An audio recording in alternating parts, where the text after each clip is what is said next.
Hi, Naveen here. Welcome back to Social Sessions. In today's class, we are talking about a new lesson that is globalization and Indian economy. So, what is globalization?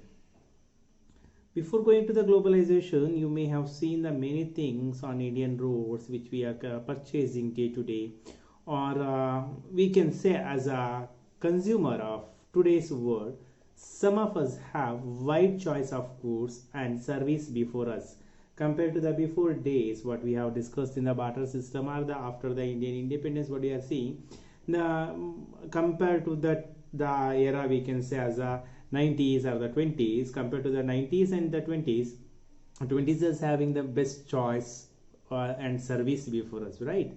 The latest models like digital cameras, mobile phones and television made by leading manufacturers of the world within our reach.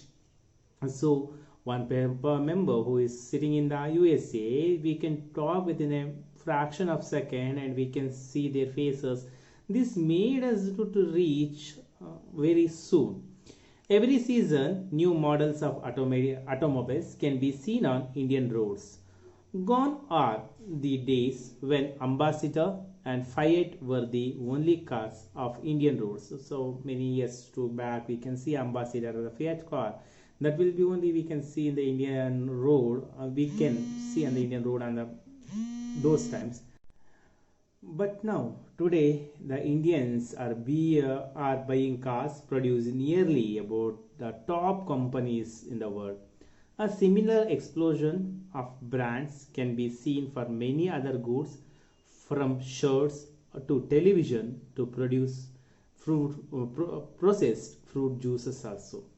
Such a wide-ranging choice of goods in our markets are relatively recent phenomena.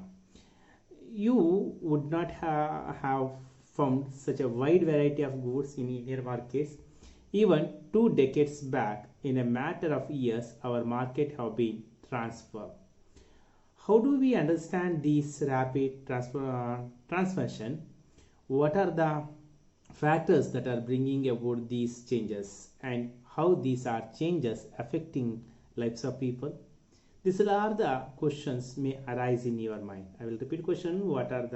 How do we understand the rapid transformation? What are the factors that are bringing about these changes? How are these changes affecting the lives of the people? These questions will be in your mind. The answer is here. So first we can talk about the production across the countries. Until the middle of the 20th century, production was largely organized within the countries. So in the middle of the 20th century, we can say that was the production was there, that is only organized within the countries. What crossed the boundaries of these countries were raw materials, foodstuff, finished products. Colonies such as India exported raw materials and foodstuff and imported finished goods or the products. Trade was the main channel connecting the distance of the country, which has become the connector of the distance countries. The trade was the main channel of the connecting distant countries. This was before large companies, which we are calling as a multinational corporation, other than that we are calling by the name of MNCs, emerged on the scenes. MNCs is a company that owns or controls production in more than one nation. The MNC means it is a company that owns or controls production in more than one nation. MNC set up and factories for the production in a region where they can get cheap labor and other resources, that we are calling by the two names. One is the host country and the home country. Home country is the actually way that has been originated, and host country where they are doing the business or the things. This is done so that the cost of the production low and the MNCs can be greater profits. Consider to the following example.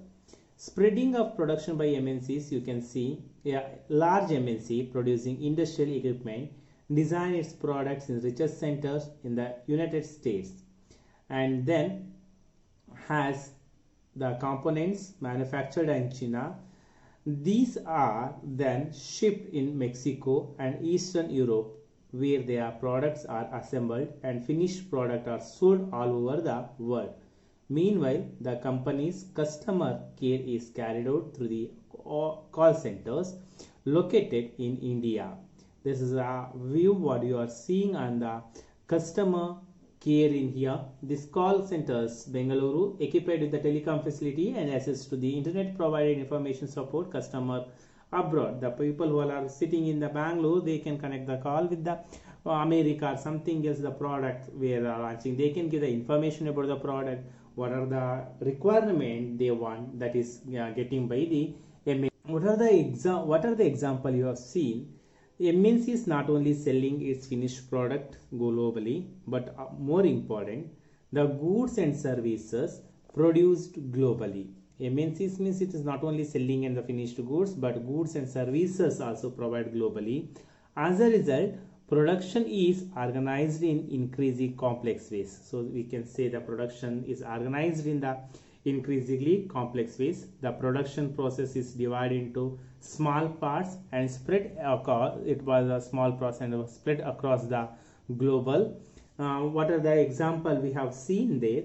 China provides the advantages being a chief manufacturing location. Mexico and Eastern Europe are useful for their closeness to the markets, and US in the US and Europe. India has highly skilled engineers who can understand the technical aspects of production. It also educated English speaking youth who can provide customer care service, and all this probably can mean 50 to 60% cost saving for the MNC. The advantages of spreading out the production across the borders to the multinational can be truly immense. This is about the MNC introduction. In the next class, I am going to deal you interlinking production across the countries. Up to this, stay tuned to GJS. Have a great day ahead.